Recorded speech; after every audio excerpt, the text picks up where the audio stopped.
Em 25 de fevereiro de 2011, alunos, professores e profissionais de várias instituições reuniram-se na LDM, Livraria Multicamp, no bairro da Piedade, em Salvador, para conhecer e debater as ideias do professor Sérgio Lazzarini, expostas no seu recém-lançado livro Capitalismo de Laços. PhD em Administração pela Universidade de Washington, nos Estados Unidos, e professor do INSPER, Instituto de Ensino e Pesquisa de São Paulo, Sérgio Lazzarini esteve vinculado à Universidade de Harvard, no ano de 2010, período no qual produziu o livro Capitalismo de Laços, lançado em 2011 pela editora Campus Elsevier. As ideias do livro Capitalismo de Laços foram discutidas em um ambiente informal, que reuniu um seleto grupo de convidados interessados em conhecer um pouco mais a respeito do relacionamento íntimo entre o poder econômico e o poder político no Brasil, tema espinhoso abordado no livro do professor Lazzarini. O evento foi aberto por Fagner Dantas, mestrando em administração pela Universidade Federal da Bahia e idealizador do encontro. Ele fez questão de agradecer ao professor Sérgio Lazzarini por aceitar o convite, à LDM Livraria Multicamp pelo apoio na realização do evento e ao público que prestigiou a noite. Na sequência, o professor Sérgio Lazzarini historiciou o processo de composição do livro e suas principais conclusões. Eis alguns destaques da sua fala inicial.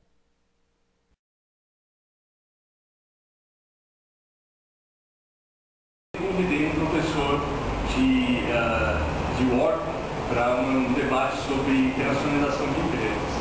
Então aí, Jerry McDermott, nos tornamos amigos e o Jerry tinha um contato com um outro professor que era de Wharton, depois acabou indo para o INSEAD, né? E agora está em Columbia, que é o Bruce Colt, que estava querendo montar uma rede internacional de pesquisadores para desvendar quem são os proprietários das principais empresas brasileiras. Certo? Então, quer dizer, o Bruce virou para o Jerry e falou: você conhece alguém no Brasil que poderia trocar com isso, certo? Então, foi lá. Então, acabou indo dessa forma mesmo, né? Aí continuou até essa parte desse network, porque nesse grupo internacional, que a gente passava por analisar as empresas brasileiras, eu acabei conhecendo um professor que estava nesse grupo, que é o Jordan Siegel, professor de Harvard, e isso, na verdade, acabou me abrindo as portas de TI. No começo do ano passado, no semestre, ficava um semestre lá em Harvard, escrevendo justamente esse livro. Eu fiquei lá escrevendo esse livro, basicamente. Era um capítulo por mês, basicamente.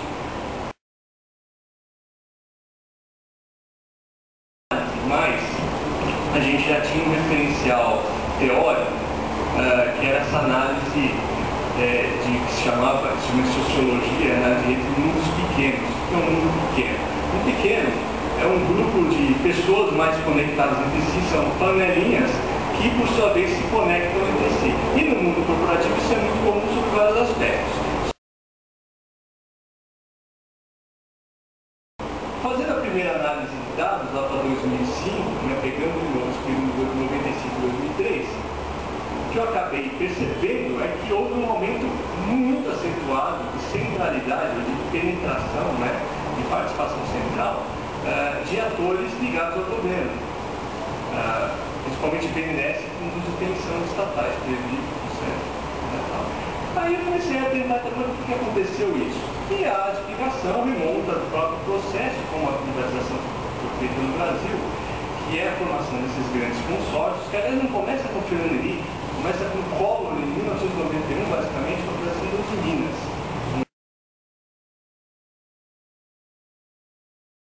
Estou definindo aí um capitalismo que tem duas características: aglomerações, vários proprietários, grupos econômicos aglomerados entre si e conectados entre si, fundamentalmente por atores ligados diretamente ao governo, obviamente BNDES, fundos de pensão, e alguns grupos econômicos, grupos privados domésticos selecionados que justamente se aproveitaram dessas iniciativas de privatização e estruturação da economia.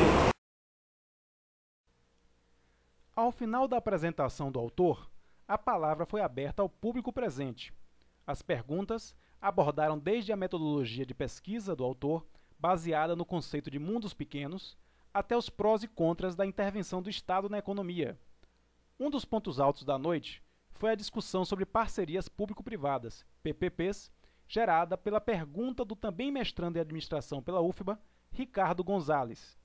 Além da resposta do professor Lazzarini, a discussão contou ainda com os comentários do professor Sandro Cabral, coordenador dos cursos de mestrado e doutorado do Núcleo de Pós-Graduação em Administração da UFBA e uma das maiores autoridades em PPPs no país. Acompanhe esse momento. Eu não li seu livro ainda, mas vi a resenha muito bem feita de fato. E não identifiquei nenhuma abordagem sobre as PPPs, parcerias público-privadas.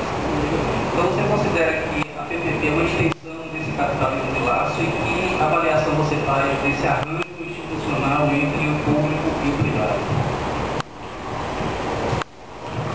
É um caso bem interessante de ser discutido, né? Na verdade, o maior especialista aqui é o professor Sandro Cabral, né? Eu tenho aprendido, na verdade, com ele, tenho ensinado muito nessa área mais de PPPs, mas tem sim possibilidade de coisas acontecerem nessa linha. O PPP está em status de futebol, que é o que o Sandro estudou. Grandes grupos já estão se juntando, né? É bom ou é ruim? Né? É bom porque o pessoal está juntando capital, etc. Mas é ruim porque de repente tem tanta competição assim no processo de leilão, esse tipo de coisa. Tem os dois lados. Eu acho que esse tipo de análise precisa ser feita. Ele é uma coisa recente. E aí a gente fica muito preso ao conceito de PPP, tendo que temperar a concessão. Aí a correção que eu daria não é só a PPP, PPP é uma modalidade específica de concessão. Você vai a concessão lá de 95, aí já tem material para analisar. PPP a gente tem meia dúzia de experiências. Além do professor Sandro Cabral, que também fez perguntas ao palestrante, o coordenador do Núcleo de Pós-Graduação em Administração da UFBA, professor José Antônio Gomes Pinho, também fez questão de participar do debate com o autor. Ao final do encontro, Fagner Dantas voltou ao microfone para anunciar a continuação desse e de outros debates sobre a política econômica brasileira atual no blog neoestrategiasbrasil.blogspot.com, enquanto o professor Lazzarini autografava exemplares do seu livro, a pedido dos participantes do debate.